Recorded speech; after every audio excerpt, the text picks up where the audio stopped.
Hello students, बेटे आज हम डिस्कस करेंगे शेयर होल्डर के last to topics financial statement of A company के। अगर आपको याद हो तो सबसे पहला वाला मैंने जो लिखा था मेजर हेड। मेजर हेड हमारा मेजर हेड जो है first share holder fund, share holder fund. इसके बेटे तीन ब्रेकअप थे। अगर आपने थोड़ा सा ध्यान से बैलेंस शीट को देखा हो, अगर नहीं किया तब भी कोई बात नहीं है, आप ध्यान से देंगे। सबसे पहला शेयर कैपिटल, जो मेरी लास्ट वीडियो में आपने पूरा कवर कर लिया है इन टू पार्ट्स में मैंने उसको कवर किया है, एक समझाया और एक एग्जांपल दिया था। अब हम करेंगे जो अगले दो पार्ट्स हैं, reserve and surplus, reserve and surplus, और last money received through share warrant, through share warrant. तो ये तीन चीजें हैं। तो हम ये कह सकते हैं कि ये एक मेजर हेड है और ये तीन जो है वो सब हेड है, सब हेड। तो दोबारा देख लीजिए, लिख देता हूं यहां पे मैं, सब हेड। ये भी एक सब हेड है अगर आपके पेपर में या एग्जाम में आ जाए, और ये भी एक सब हेड है। ठीक है, चलिए ये हो गया। ये हम डिस्कस कर चुके हैं पहले भी। और रिजर्व एंड सरप्लस के मैं एग्जांपल स्टार्ट कर रहा हूं। रिजर्व एंड सरप्लस के सबसे पहला आता है कैपिटल रिजर्व, जो कैपिटल प्रॉफिट को जनरेट करता है। और इनके क्या एग्जांपल है वो आप देखिए। अगर आपको नहीं पता, क्योंकि एग्जाम में तो बेटा कुछ भी आ सकता है, तो आपने ध्यान से देखना है इसको। देखिए, profit on sale of fixed assets, profit on sale of fixed assets. दूसरा, profit on sale of investment, investment के ऊपर। अगला, profit on reissue of forfeited shares.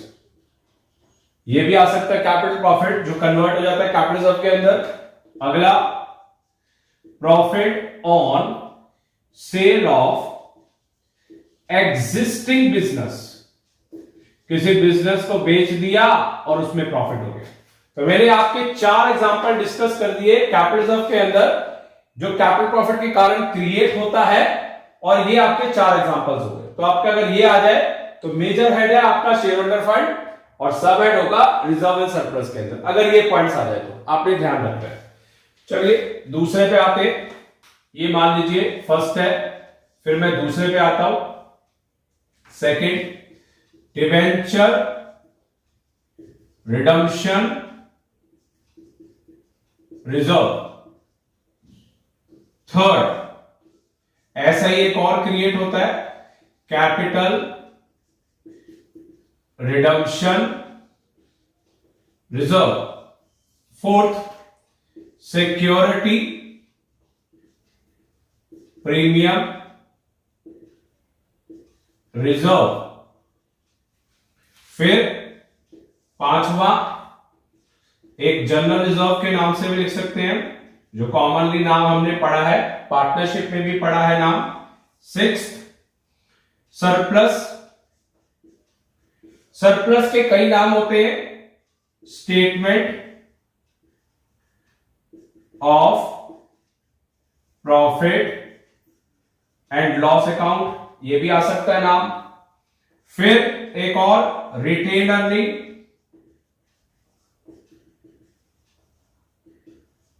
फिर एक और, अनडिस्ट्रीब्यूटेड प्रॉफिट। सारे नाम आपने नोट करने हैं बेटा। अनडिस्ट्रीब्यूटेड प्रॉफिट ये भी आ सकता है, कभी कभार नेट प्रॉफिट भी लिखा हुआ आ जाता है। कभी कभार नेट लॉस भी लिखा हुआ आ जाता है जो कि माइनस में हो गया। तो ये काफी चीजें ऐसी हैं जो अलग अलग आपको नाम ध्यान रखने हैं। एक और नाम मुझे याद आ गया जो आपने पार्टनरशिप में पढ़ा था, profit and loss appropriation account. ये भी बड़े सारे बन गए। तो देखिए सबसे पहले जो है, सबसे मेन ये कंसेप्ट के एग्जांपल हो गए, और एक हमने ये वाला डिस्कस किया है जिसमें बहुत सारी चीजें आती है, बहुत सारी चीजें आती है। तो फटाफट इसको नोट कर लीजिए, कोई एक आधा और, जैसे वर्कमैन कंपनसेशन रिजर्व, फिर रीवैल्यूएशन रिजर्व, फिर हमने एक और पढ़ा हुआ है इन्वेस्टमेंट फ्लक्चुएशन रिजर्व, और अगला शेयर ऑप्शन आउटस्टैंडिंग अकाउंट। चलिए मैंने 10 नाम बता दिए जो रिजर्व एंड सरप्लस के नीचे आते हैं। मैक्सिमम ऑलमोस्ट सारे कवर हो गए हैं। फिर भी अगर कोई रिजर्व के नाम से आ जाए तो आप इसकी सब हेडिंग में लिखेंगे, और मेजर हेड है आपका शेयर होल्डर फंड। तो फटाफट इसको नोट कर लीजिए, और फिर मैं मनी रिसीव के बारे में बता रहा हूं, फटाफट नोट करिए बेटा।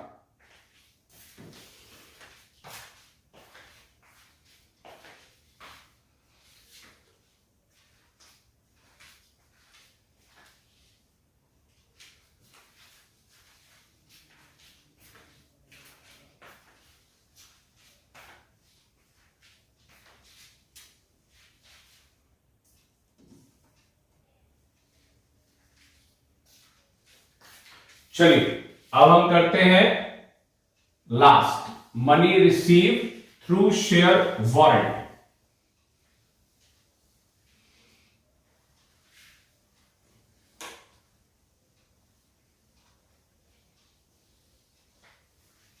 चलिए इसके बारे में थोड़ा सा लिख लेते हैं। Share warrant are the warrants given by the company to the shareholder to acquire the equity shares at a specified date and at a specified price. These are the financial instruments which are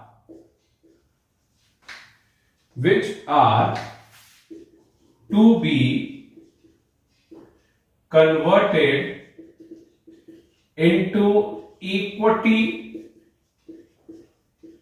shares at a predetermined price.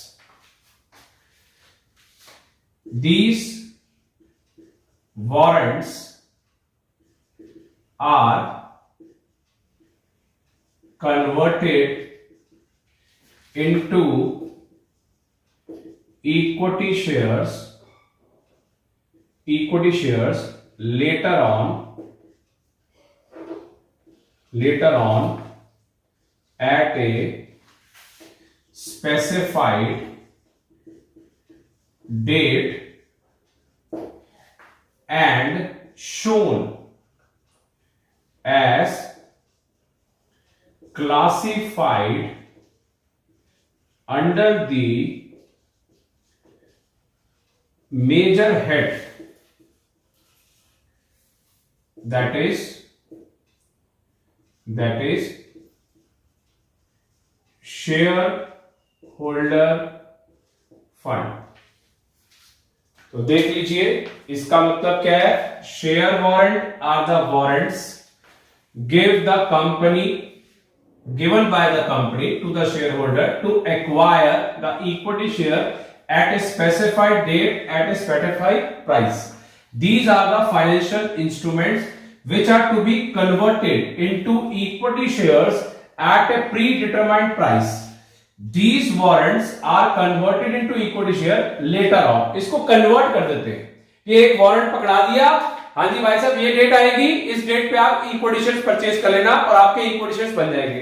तो ये एक specified date पे convert हो गए और इसको हम कहां क्लासिफाइड करते हैं? मेजर हेड आपका शेयर होल्डर फंड के अंदर। तो मैंने आपको सिखा दिया बेटा ये 3 चीजें होती है, पूरी क्लैरिटी मैंने कोशिश करी है समझाने की। शेयर कैपिटल एक वीडियो में मैंने समझाया क्या क्या चीजें आती हैं, दूसरे में एग्जांपल दिया, फिर मैंने आज आपको बताया रिजर्व एंड सरप्लस में 10 आइटम्स आती है, ऑलमोस्ट कवर है सब कुछ। और फिर money receive through share warrant, इसकी डेफिनेशन और इसके ऊपर कोई एग्जांपल नहीं बनता। ये आपका मल्टीपल चॉइस या ऑब्जेक्टिव में सिर्फ डेफिनेशन के रूप में आ सकता है कि कौन से ऐसे वारंट है जो इक्विटी शेयर में कन्वर्ट होते हैं एट ए स्पेसिफाइड डेट और स्पेसिफाइड प्राइस पे कन्वर्ट होते हैं। तो आपने इसको ध्यान रखना है, या 2-3 बार आपको गो थ्रू या रीडिंग करेंगे तो आपको समझ आ जाएगा। अगर आपको सब कुछ क्लियर है तो फिर मैं बोल रहा हूं प्लीज सब्सक्राइब करें, लाइक करें और शेयर करें, औरों को भी पहुंचाएं और जल्दी कवर हो जाएगा और आपको काफी बेनिफिट होगा। चलिए बेटा नेक्स्ट क्लास में अब हम स्टार्ट करेंगे दूसरा मेजर हेड। मैंने फर्स्ट मेजर हेड पूरा कवर कर लिया है, अब हम दूसरे मेजर हेड पे आएंगे बेटा। That's all.